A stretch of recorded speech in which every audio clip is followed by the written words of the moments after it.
যারা এই মুহূর্তে দেখছেন, আমি এই মুহূর্তে আছি ময়মনসিংহের চায়না মসজিদে ব্রিজের পরে হাইওয়ে ফিলিং স্টেশনে। রাত্রি 10টা থেকে তেল দেওয়া শুরু করেছে এবং অসংখ্য মোটর বাইকের চালকরা আজকে সন্ধ্যা থেকে ভিড় করেছে। এই মুহূর্তে মধ্যরাত হচ্ছে, মধ্যরাতেও তেল দিচ্ছে আমরা দেখতে পাচ্ছি এবং সিরিয়াল মেনটেন করে আসলে তেল দেওয়া হচ্ছে।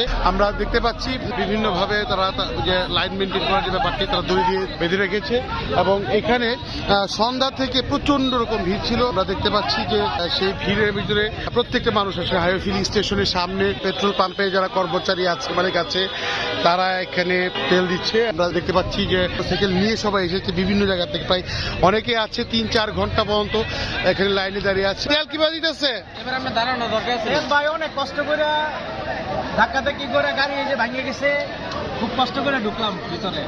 কতক্ষণ যাবো দাঁড়ানো? সন্ধ্যা 6টা, 4-5 ঘন্টার মতো হবে। তেলের জন্য দেখতে হাহাকার গত 2 দিন বিভিন্ন পাম্প, ময়মনসিংহে যতগুলো পাম্প আছে সবগুলো পাম্প আসলে বন্ধ ছিল, তারা তেল দিচ্ছিলেন না এবং ময়মনসিংহে পাম্পগুলোতে তেল দেওয়া হচ্ছে রাত্রে 10টার পর থেকে। তার আগে থেকেই এখানে প্রচন্ড রকম ভিড় এবং আমরা শহরে তো আসলে দেখানো সম্ভব হয়নি। শহর থেকে যে মোটরসাইকেল নিয়ে বিভিন্ন জন আসছে এবং এই দিক দিয়ে যারা আসার চেষ্টা করেছে তাদেরকে আসলে কতটুকু করে তেল নিচ্ছে, কতটুকু করে তেল দেওয়া হচ্ছে? 500 টাকা। কটাতে দিচ্ছেন? যে আমরা 10টা থেকে তেল দিচ্ছি। কটা বন্ধ চলবে? তেল আছে চলবে। আপনাদের তেলের মজুদ কতটুকু আছে বা কি অবস্থা? 4,500 লিটার আমাদের পেট্রোল আসছে। এখন আমরা 500 করে দিলে 1000 মোটরসাইকেলে দেওয়া যাবে। আমরা এটাকে যেটু জানলাম এখন পর্যন্ত এখানে 1000 মোটরসাইকেলকে তেল দেওয়ার মতো অ্যাবিলিটি আসলে পাম্পের আছে এবং পরের গাড়িটা আপনাদের কখন আসবে এরকম?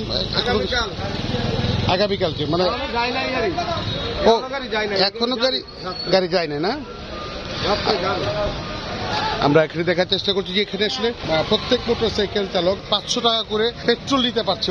অকটেনটা তাদের কাছে পাওয়া যায়নি, কিন্তু এই পেট্রোল দিয়ে চলার একটা ব্যাপার। কারোরই কিন্তু তেল নেই, খুব কষ্ট করে আরেকজনের কাছ থেকে তেল নিয়ে এসে ধাক্কিয়ে এসেছে। আমরা একজনের কাছ থেকে জানার চেষ্টা করি আসলে কতক্ষণ যাবত এইখানে।